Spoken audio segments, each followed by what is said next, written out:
Ағымдағы жылғы 10 айда Қазақстан экономикасы өсудің 10 үрдісін сақтап отыр. Жалпы ішкі өнімнің өсуі есепті кезінде 4,1% құрады. Жоғары инвестициялық белсенділік инфляцияның бәсеңдеуі, сондай-ақ экономиканың базалық салаларында өндірістің ұлғаюы экономикалық өсудің негізгі факторлары болды. Инфляция деңгейі 5-7% аралығында сақталып отыр. Ағымдағы жылғы қазанда инфляция 0,4%, жылдың басынан 3,7% құрады. Жылдық инфляция 5,3% құрады. Соңғы жыл ішіндегі рекордтық төмен деңгейге қол жеткізілді. Инвестициялық сұраныс бір қалыпты қарқындармен өсіп келеді. Негізгі капиталға салынған инвестициялар 20,8%-ке өсті. Ағымдағы жылғы бірінші қарашадағы жағдай бойынша алтын валюта резервтерінің қысқаруы есебінен елдің халықаралық резервтері 2,7%-ке төмендеп 85,6 миллиард ақш долларын құрады. Бұл ретте ұлттық қордың активтері 0,1%-ке өсу көрсетіп, 56,5 миллиард ақш долларына дейін ұлғайды. Өнеркәсіп өндірісі тұрақты өсу үрдісін сақтап отыр. Өңдеу өнеркәсібінің кен өндіру өнеркәсібіне қарағанда озық өсу қарқындары есебінен өсім 4,7% құрады. Өңдеу өнеркәсібінің озық өсу негізгі өңдеу салаларында жинақталған өсу қарқындарының сақталуымен негізделеді. Бұл машина жасау, мұнайды қайта өңдеу, химия өнеркәсібі және металлургия өнімдерін өндіру. Бұл ретте бірқатар салаларда өндірістің төмендеуі байқалады.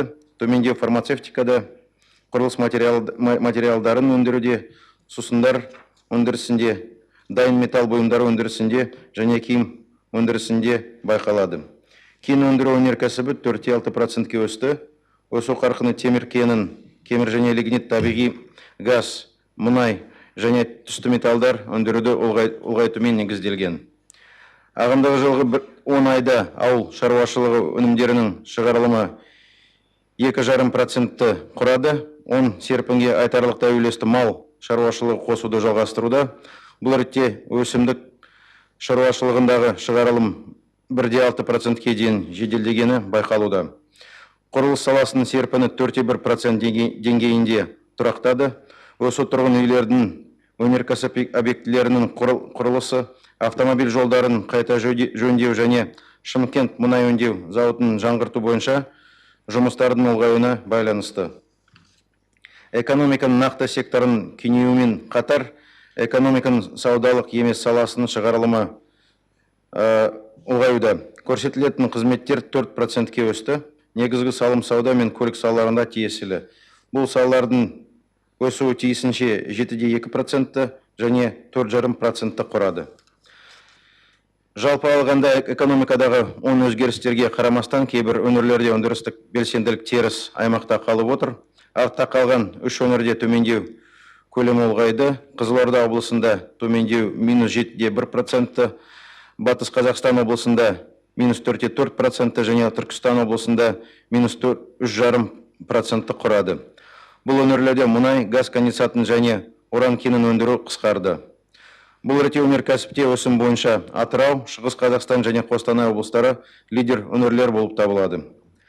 Ауыл шаруашылығы бойынша Батыс Қазақстан облысын қоспағанда барлық өңірлер өсім көрсетті. Бұл өңірдегі төмендеу астық өнімдерін жинаудың азаюымен байланысты. Құрылыс бойынша артта қалған өңірлер саны артты. Бұл ретте Қызылорда облысындағы жағдай жақсарды. Ағымдағы жылғы 10 айдың қорытындысы бойынша ол плюстік аймаққа шықты. Негізгі капиталға салынған инвестицияларда солтүстік Қазақстан облысынан басқа барлық өңірлер өсудің оң үрдісін сақтап отыр. Аталған өңірдегі төмендеу -1,3% құрады. Бұл былтырғы жылдың жоғары базасына байланысты. Әлемдік тауар нарықтарындағы сыртқы қолайлы конъюнктура жағдайында сыртқы сауда айналымы тұрақты өсу үрдісін сақтап отыр. 8 айда өсу 21,6% құрады. Экспорт 28,2%-ке өсті. Бұл мұнайды 45,4%-ке, агроөнеркәсіп кешені өнімдерін 31%-ке, мұнай газдарын 32%-ке, алюминийді 24%-ке және мыс кендерін 12,5%-ке жеткізудің артуына байланысты. Импорт 10,8%-ке өсті. Көбінесе ол импортталатын инвестициялық тауарлар есебінен өсті. Олардың өсуі 24% құрады. Сондай қара металл және фармацевтика өнімдерінің импорты тиісінше 15,8%-ке және 13,6%-ке өсті. Экономиканы кредиттеу теріс серпін көрсетіп отыр. Ағымдағы жылғы 1 қазандағы жағдай бойынша кредиттеу 12,7 триллион теңгені құрап, 4,2%-ке төмендеді. Бұл ең алдымен бизнес кредиттерінің 13,8%-ке 7,6 триллион теңгеге дейін қысқаруымен байланысты. Бұл ретте тұтынушылық кредиттері 14,7%-ке өсті. Еңбек нарығындағы жағдай бұрынғыдай жағымды болып қалуда. Ағымдағы жылдың басынан бастап 414,5 мың адам жұмысқа орналастырылды. Осы жылғы қазанда жұмыссыздық деңгейі 4,8%-ке дейін төмендеді. Жалақы бір қалыпты қарқынмен өсуде. Осы жылғы қаңтар-қыркүйекте орташа айлық жалақы 158,2 мың теңгеге дейін ұлғайды. Бағалау бойынша нақты көріністе 1,9%-ке өсті.